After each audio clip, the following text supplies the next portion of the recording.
You're welcome back to another episode of After Scrum with Ada and Ami. And today, we have so many perks. Guess what? We're now live on YouTube. Woo! So go and check it out. Come and see our faces. What? We're live on YouTube. And today, let's talk about what is hot and old. What's old and hot? Yeah. Anyway, true. So what's old and hot, Ada? I think Facebook is old and still hot. I mean, come on. How do you put hot and Facebook in the same sentence? It's what I'm even trying to What understand. now? It depends. I think that Facebook depends on the kind of people, kind of content you're seeing. But I feel like Facebook is old, right? But it still has like people that are dropping things. TikTok is hot. Yes, I TikTok can't is hot. think about Facebook. But when you're talking about old, and you bring up, I mean, the logo is even blue. It's cold. Come on, this is not that bad. Oh. I actually really think that Facebook is, it's still okay. hot.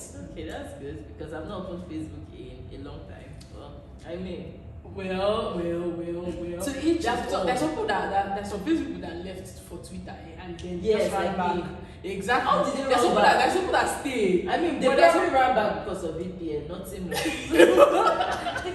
probably ran back because why would someone run to Facebook? Think about it. They ran back because they found out that Twitter is filled with violent people. But on Facebook there are a lot of level-headed people.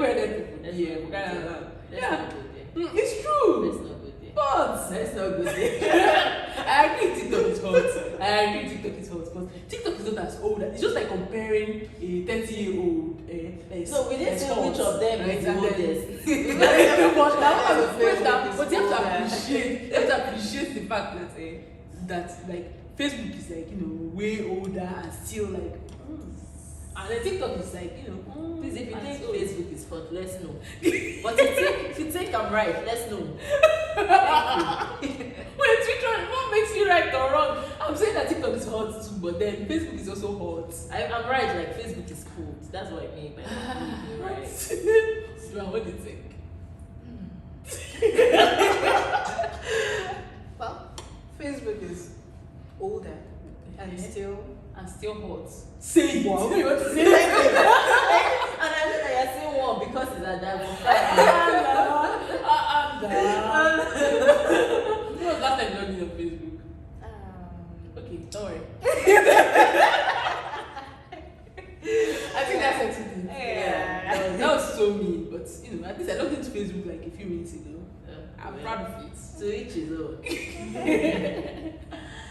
So, today we have a guest. Yay. And you're welcome to our very, very, very first installment in our Day in the Life series. Yeah, we promised you that we're going to have so many people in tech telling us what a day in their life is like. Yeah. And today, we have the delectable.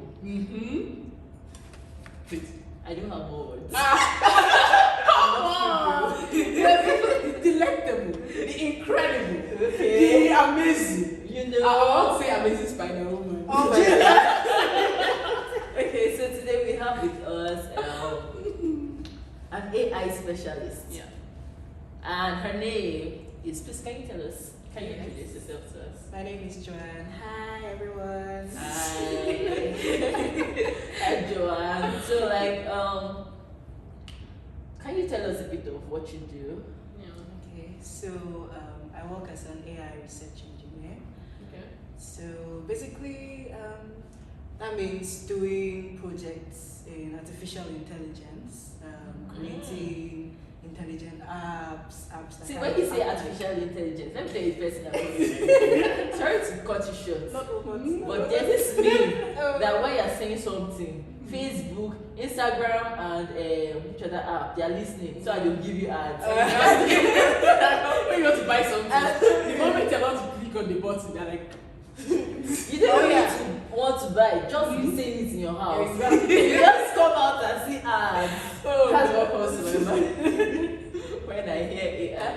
that's part of it. That's part of it. So you guys are so you're listening. inspired. Oh, come on. So these people are I'm afraid that the government is about to take over by using the AI and stuff like that. They're actually on the right path. That they have something going. They actually have like there's a little bit of truth in that. There is actually. Okay. So should we be scared? Should we be scared? No, you should not be scared. Because I know most of the things that you guys will be scared of are actually the wrong things most times. So what should we actually be scared of? Yeah. Because we are scared of the wrong thing. That means Okay, what are you scared of? We're scared that maybe one day, I don't even know what we should be scared of, but it's just scary that someone is has like all your information. There's this story I read one time, right, about this store. These guys had like a way to kind of like they could be able to predict the things that their customers would buy, right? Okay. So the funny part of this was that and then they kind of like send you notifications that you should buy something like this. So one of the guys, it was like a house, it was like a family, right? And the father got the message, something about like that they should probably buy baby things, right? Something like that. And the man was like, what are you talking about? Like, he told out that one of his daughters was pregnant. And that was when he found out. Yes, it was insane.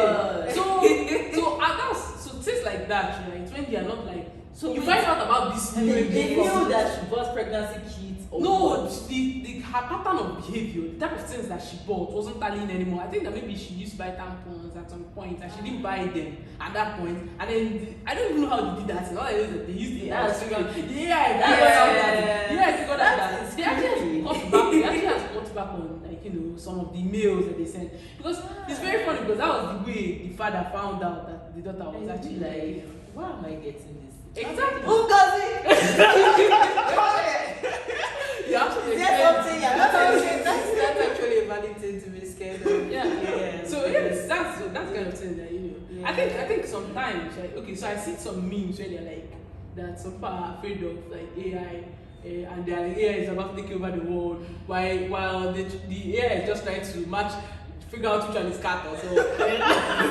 I've seen that video. Oh god! Sometimes people are just scared of some really big things, like maybe robots like Ex Machina are going to come and then lock you out of your house. Like mother. We are nowhere like near there. But I heard recently, right, that Neuralink, they were saying that they're about to be able to download people's like memories into robots. When you hear things like that, that's scary. I mean, it's amazing, right? But it's still scary. So yeah, if you hear something like that, what do you like? As a member of that community, Make it sound like we're a cult. Why are you not scared? Not cult. Okay. Okay. So why are you not scared? Yeah. Okay.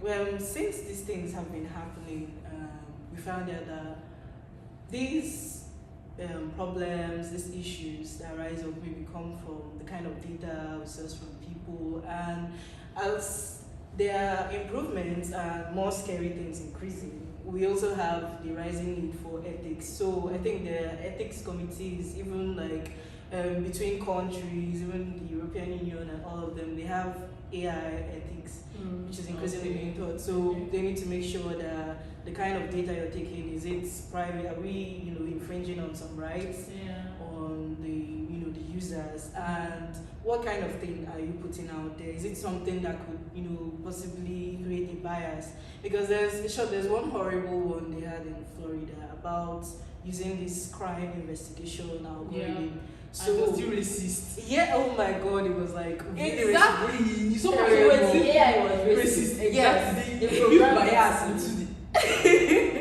So it's not as if they said, okay, let's make an AI that is racist. Yeah. They fed it with data, and the funny thing is they didn't put in race. Yeah. So they just put in things like the age of the offender, how many offenses did he commit, what kind of offense did he commit, and then maybe number of years spent in jail and all that. So then they will not be like, okay, is this person likely to reoffend or not? But then you find out that it keeps, for white people, it's like, this guy won't. But if race was not the factor, how did he know, right? Yeah, so there was this man that was talking about how they went into it and tried to figure out why is this thing giving this kind of results. Yeah. So they asked, like they made a survey and told like normal people to just check based on just age and let's say number of times this person offended. Yeah. So just read those paragraphs, those little information about this person and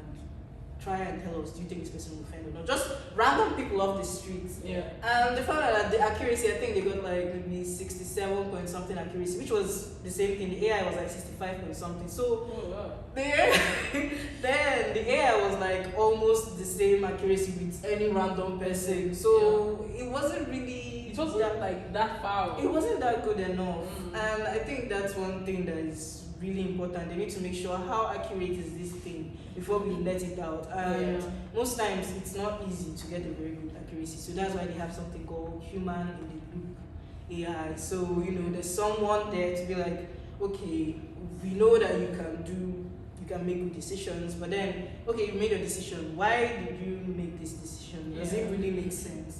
And that training continues, so it's not totally left to learn to do learn different. Well, I was thinking that the process of allowing the AI itself to like learn and relearn and like get better with time.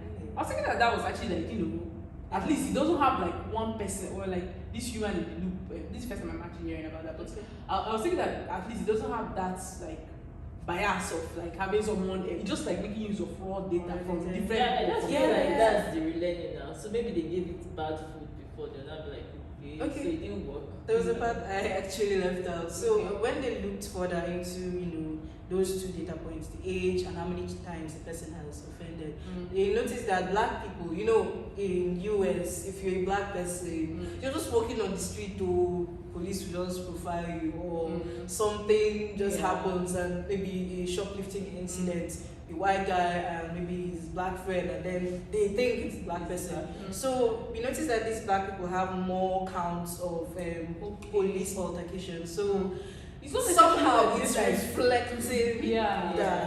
Yes. So most times it's really important that when you're fitting in this data, you think again and again engage with like the people who like you're working for, the users of this data. Yeah. So that brings. So it's kind of like UX.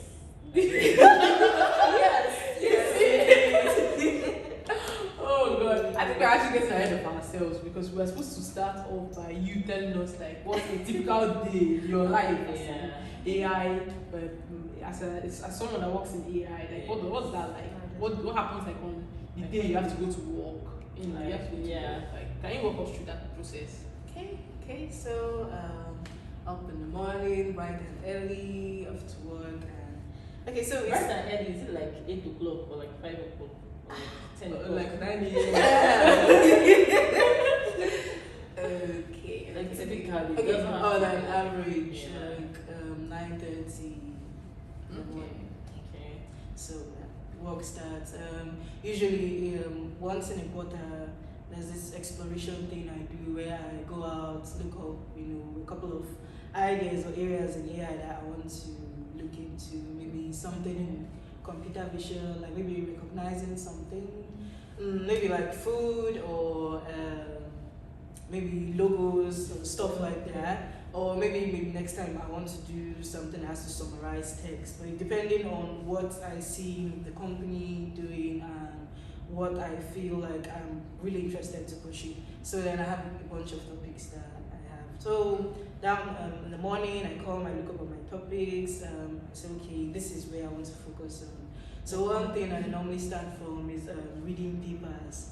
Because like all over the world, universities, every shot by seconds, they are producing like 100 papers on AI. Like the research is but so like good. The research, is it like accurate, or sometimes does it feel like, okay, this one just wants to write? I think that there are processes before it gets published. There are processes before it gets published, and then there are actually some process of this message just was to right. Some of the things you guys talk about like in the community, and do you sometimes think, wow, well, this is far-fetched? Like some ideas that they come up with. Okay, for instance, we want to be able to like do something like crazy. I can't think of anything that's like really insane. but then do you ever read one of those papers and then you find that and you're like, okay, this is far-fetched, something like that? Yeah, well, that initial thought can come in and you'll be like, okay, are you serious? Is this even possible? And then, of course, you read more because you can't just post out the paper and be like, we can bring down the moon to earth and do all that. You have to, research because you have the tables, your results, and, there's this website. If you do publish your papers with code, you have to drop your code too. Oh. So it has to work. I think during the review process, review your code and make sure it's whatever I did was reproducible. So you not be like it was working in my backyard. It was working in my local house. I feel like Joan just like use the idea now to look for front end people's and like it was working in my local house. I don't working in production. Give the user the control by your machine. I think it happens all around software and all that. So, okay, the research paper, sometimes some of the topics they write on, it's not just maybe conceptual, we're going to do this. Sometimes it goes down really deep and then they're talking about this architecture, they added new this, they added new that. Learning every day. Sometimes you just read. There are some papers that are fairly comprehensible, at least. I'm still growing at my level. So, and then there's just one sentence, and I'm like, okay, I need to read up this. I need to. What the hell is this cocktail effect? This one. That. And then, there's this man, Andrew Ng. He's like a big guy in ML, and that's machine learning. So he has like a video, like a very big video, 1 hour video, so on how to read papers because how to read papers. It is a thing. Does he have a how to pass exam? He doesn't, but I'm sure many people do have on that. But okay, so he would advise you that you don't expect to know everything or understand everything on the first pass. So you like maybe take about 3 to 4 passes through the book or the paper. So maybe look at the introduction, like, okay, this is what they're trying to talk about. Okay, this is the table, this is the result. Oh wow, 80% accuracy. Are you serious? Okay, then maybe you're now hooked because maybe you started, you're like, how are these people able to get this? And then you now look at the result and you're like 50%. Are you sure I really want to read this? Then you can put it aside and not waste all the time figuring everything.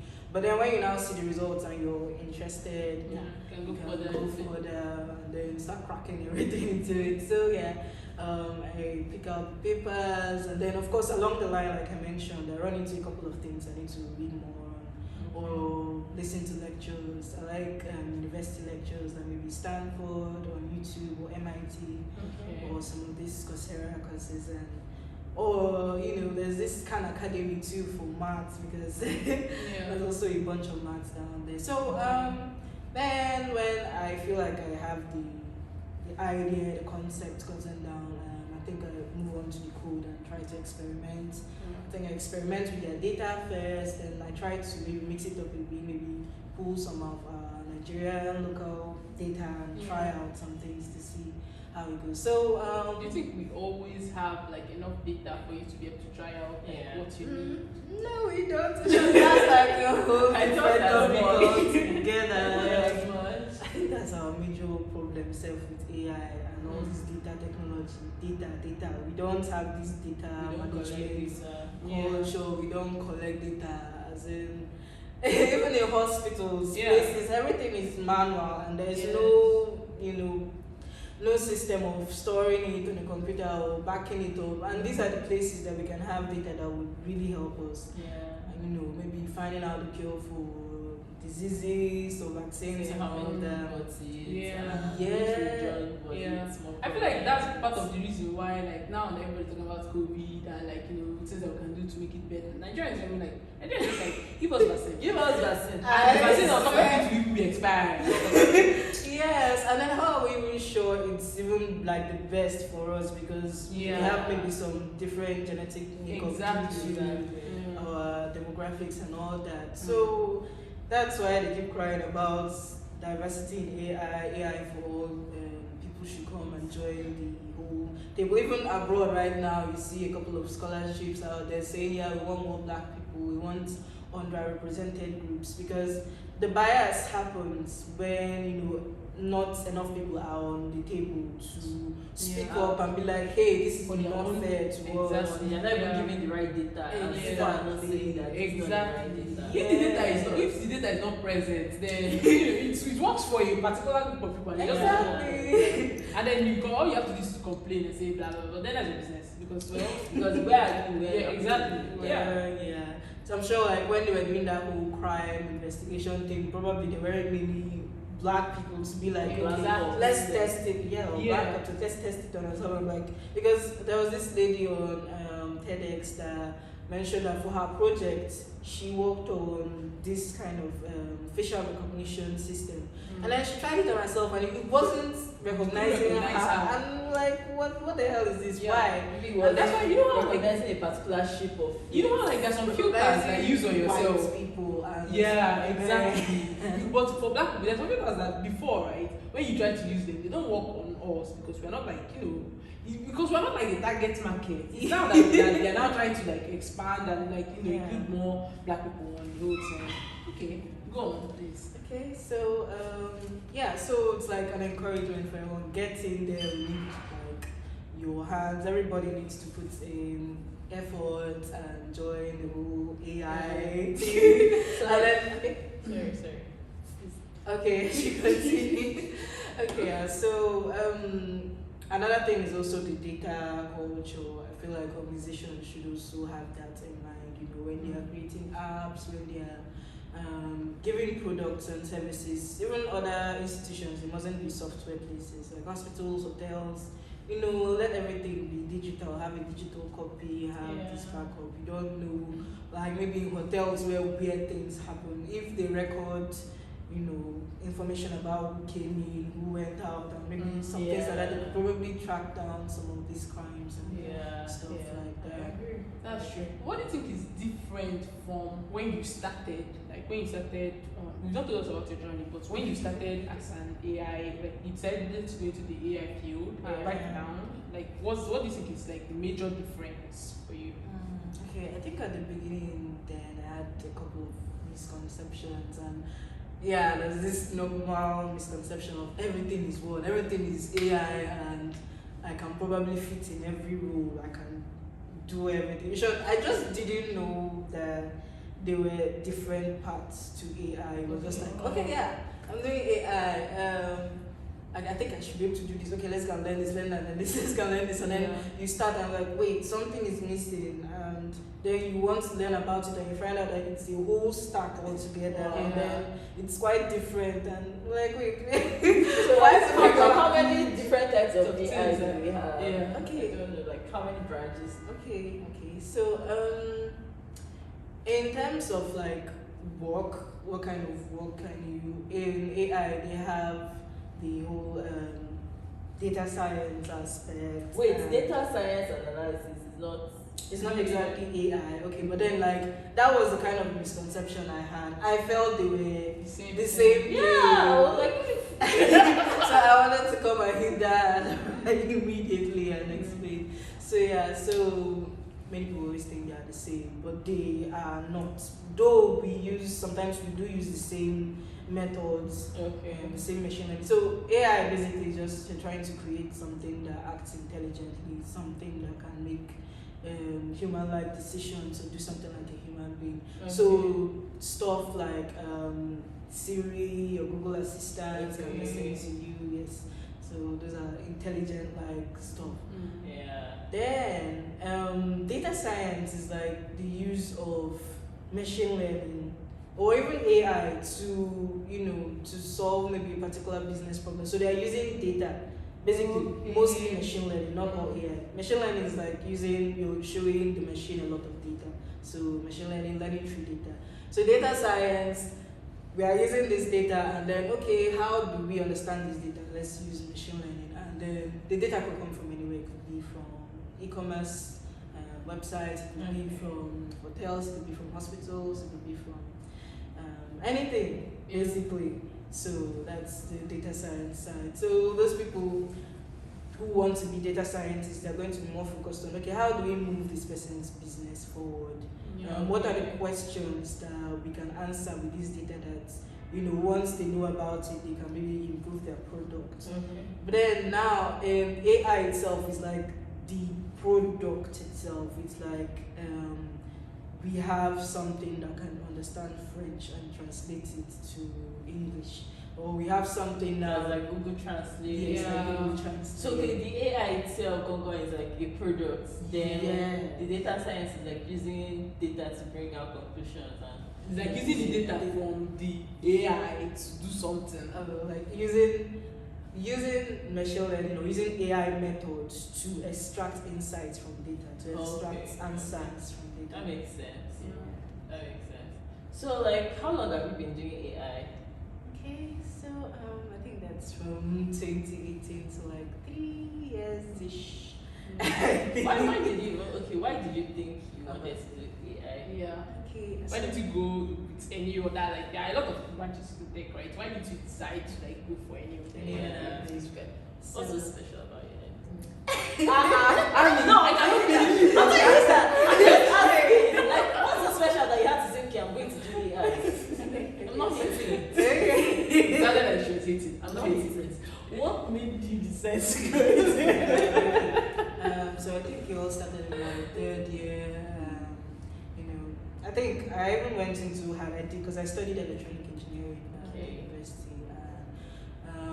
There was a whole hardware circuit thing. I went into it. It was cool, but you still, when you have met the one. I didn't have that feeling then.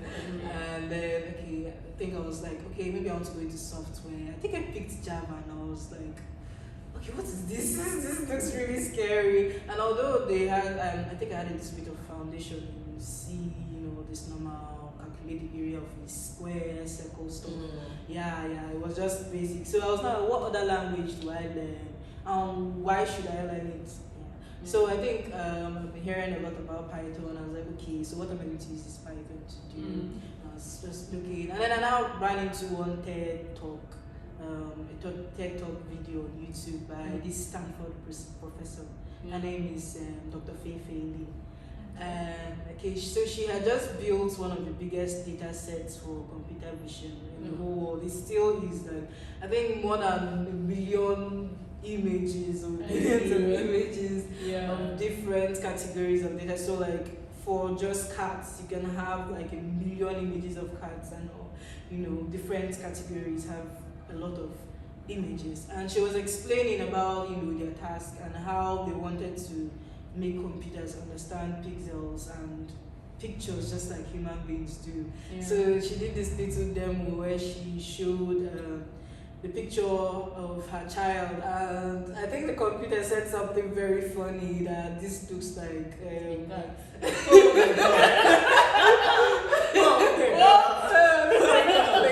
something. I think I worked on an algorithm like that was very stupid in the beginning. I placed a plate and a cup, and it told me it was like a toilet seat. What?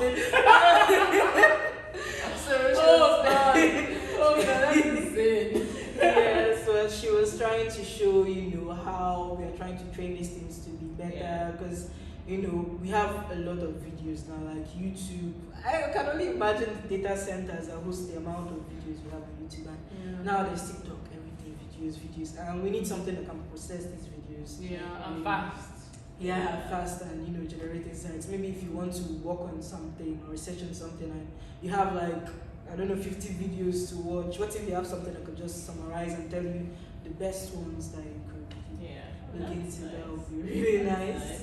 That's important. Yeah. So what's like the most interesting thing you've worked on so far? Okay. So there was this project I worked on for a competition. Ooh. It sounds like competition. I don't know why. Okay. So it was the 2020 Data Science, AI and Health Commons competition hackathon actually. So it was in 2020, the year of COVID. Everybody was indoors, everybody was home, and You guys decided to get hacking. I know, right? Yeah. So I think I got notified about it on LinkedIn, and joined the lady. She's a medical doctor, and a team of other two people. So one other guy is a software developer and a nutritionist. So we were four. And Perfect team. yeah, especially for You guys had everything that you needed. Yeah, exactly. yeah, although we didn't start, I think we were just the doctor, I, and the developer at the beginning. And at first they just gave us a bunch of topics. So I think there was one for if you want to do the translation, maybe from Igbo or Hausa. Who are you translating?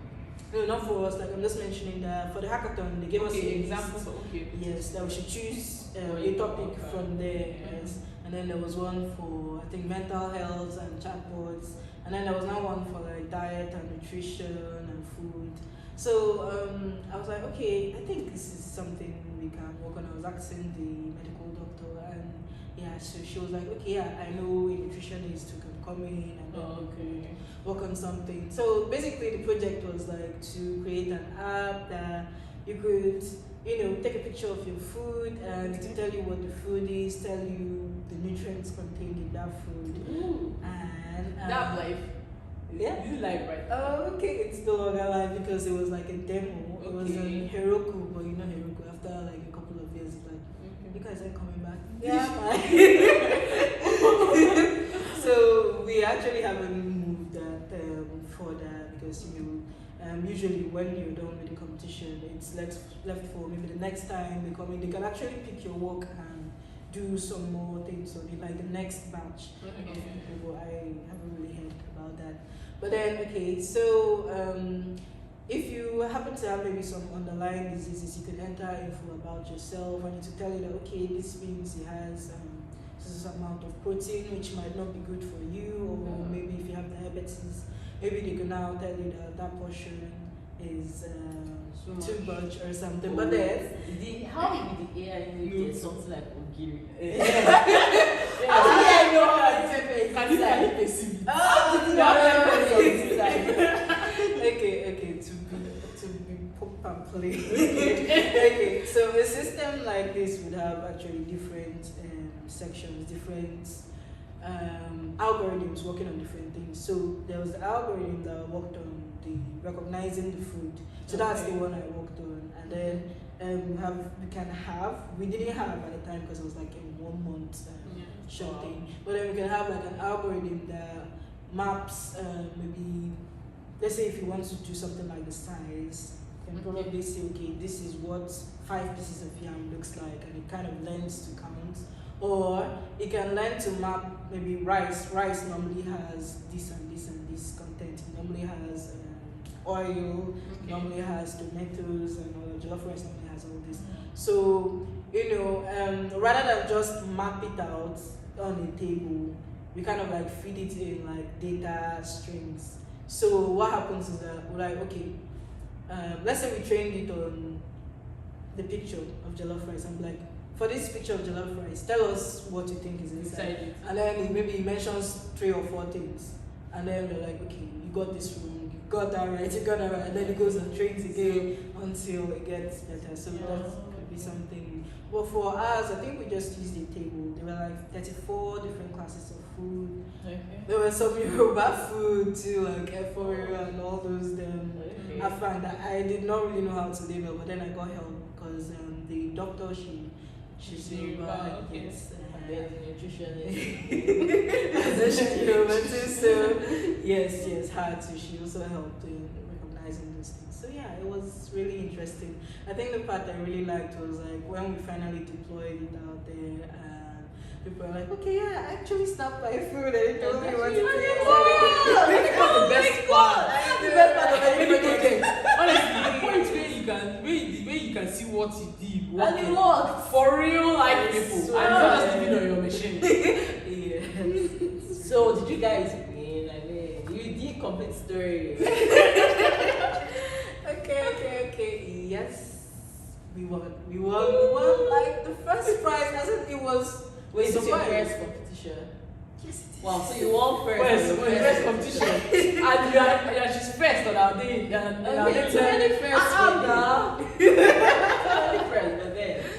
Yes. it was. Wow, that's amazing. yeah, that's amazing. I mean, I don't even, for the fact that you even won and you met with strangers. You know one thing about group projects? Normally, in group project, there's somebody that does it. Yeah, There's the other one that will say, I will join, but I will not do it. One that will not even show up at all. Till the presentation. But you actually won. It wasn't easy. And again, we were like in different places. Yeah, that's amazing. I think that was the point for you where you probably realized that remote work was the issue. Because you guys have to be in the same place. Yeah, Like COVID just started, like you guys just had to try this, and then even though you were just trying it out, everything was just like and you guys won. I mean, that's amazing. That's just great. So, sorry, there's this thing I just need to say. How long does it take to train a model? Because there's this meme I saw, data scientists training AI people training their model, and the person was sleeping. And it feel like I'm watching, I'm training my model, but it's sleeping. You need to tell us about it. How long does it actually do do? that. Okay, so usually when you're training a model from scratch, so you can actually train a model from scratch, or you can retrain a model that has been trained before. So if you're training from scratch, it knows nothing, it's like a blank slate, and usually you need a lot of data to get it to have sense. To at least have sense. So that takes like a lot of time, depending on the size of the network. Normally, if you're using a neural network and you're using like maybe 10,000 data points, or so, it's going to take time. When you say it takes time, like how long time is what I want to know why you are sleeping. Like time, like 1 day, like yes, 2 days, like 1 like week. 1 day, like. But you say you're working, but you're actually not working. Okay, for me, Sometimes working on your behalf. So Are you most saying times what I I'm use. thinking?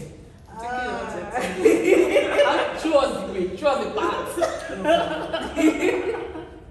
So most times I use pre-trained models. So those ones, they already, like I said, they already have sense. So it's just for you to like maybe tell them that okay, focus on this particular task. So that one could be like 2 hours or so. But then sometimes using like they are actually ResNets and fast AI libraries that you can actually train on some data sets, and it takes like 2 minutes, 1 minute, or 5 minutes. But then when you're now training on something else, or maybe like a very good example is this their GPT-3 model, the language model they built. Like that one too. I can really imagine. I'm sure it's all this. They use like really top tier, computers that had like a lot of processing powers and GPUs and all that. But then still, like I'm sure it took up to months. It took up to months together, and that's why everybody has to build upon that. You can't come and say, okay, I want to build language, but let's start our own from the fresh. How many months? Yeah. How much money do you have? I swear. I don't think. Do we have any of all those like big computers here in Nigeria? Do you think we do? Okay. Well, we do have.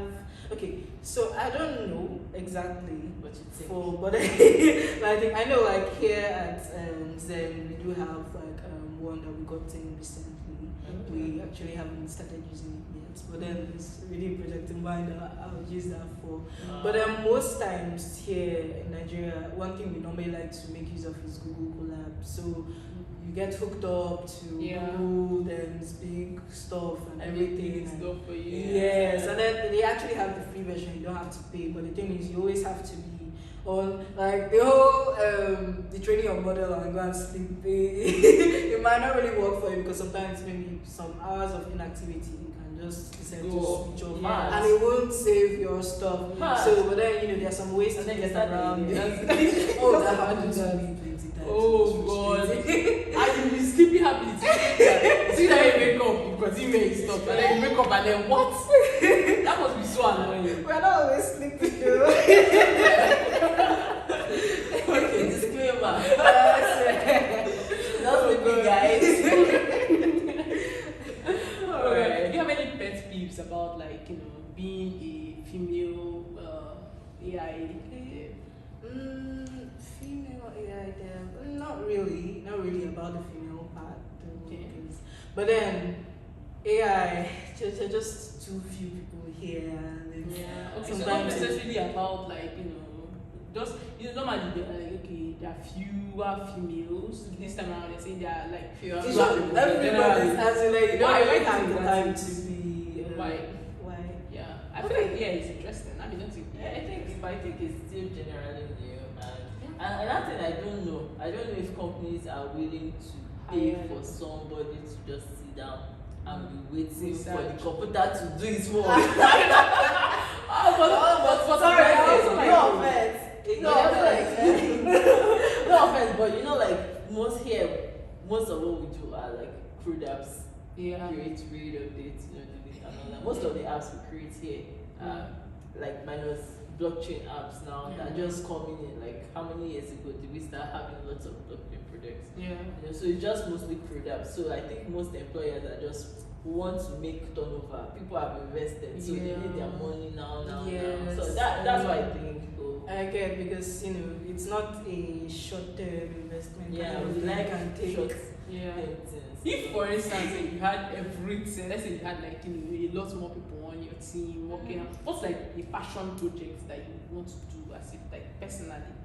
Don't bother too much about sharing it. You can just tell us a little bit, just give us an idea. Something that interests you, that you feel like if you do something like this, it's benefit maybe not just you, but the country. Even if it's just you, maybe it's okay to be selfish. Please don't be selfish. Nigeria needs more people. I know. I always like you to make me look bad. Self-care is important. So just say just something interesting that you do at work. Okay. So one thing that comes to mind is a sort of like a robotic eye kind of thing where you have a computer vision system that can watch a video or maybe just like a camera look at the scene and it understands what's going on. So let's say you could keep this thing at a swimming pool and then you can alert people when someone is drowning. So it will know the difference between this person is just swimming, this person is just playing, and this person is drowning. Or we could be in a store. So for example, you have a store, you have workers, and you know when someone is stealing. Or even if it's not telling you, maybe you left. Even if it's not calling you to come back, there's a record somewhere. So you don't have to start screaming through ages of videos. You can be okay, funny activity happening here. This person will not see. For emphasis. And then extending it to maybe replace the eye of a blind person where I don't know whether that would be a bunch of different technologies coming together. So he can wear this stuff like the goggles and it would be okay, there's a table in front of you. Or you could ask it, I need to find my cup. Okay, stand up, turn to your left, take 3 steps here, take 3 steps there. Okay, you have big dreams. It's not selfish dreams. Somebody should, maybe borrow a leaf. Wait. I mean, there's going to do work on selfish projects. So sometimes she actually looks. I don't want to make me look bad. I want to make me look bad. But the God I said. Oh God. Well, that's actually really, really interesting. Yeah, it's actually really interesting. Oh my God, I think we've learned a lot from having you on our episode. I'm very sure that people amazed the kind of things you've achieved so far, and we're excited to see what you achieve like in the years to come. Yeah. You know, and we hope maybe you could share with us maybe when you upload. Of course. You'll be like, okay, well, people upload. Yeah. You can't wait for like when you actually like start building these things that you talked about. It's really interesting. I can't wait for See it. some things come to life. Yes. Alright. So I think hope you guys enjoyed this episode. I hope you guys enjoyed this I episode. hope you did. So signing out, we Yeah. had Joan with us. She is Amazing. an amazing AI specialist. I don't know what they call them. I don't know if it's specialist or AI developer. engineer, Okay, AI engineer. She's an engineer, AI engineer. Yeah. So yeah, thank you for having us. Yeah. And Thank you for having me. signing out.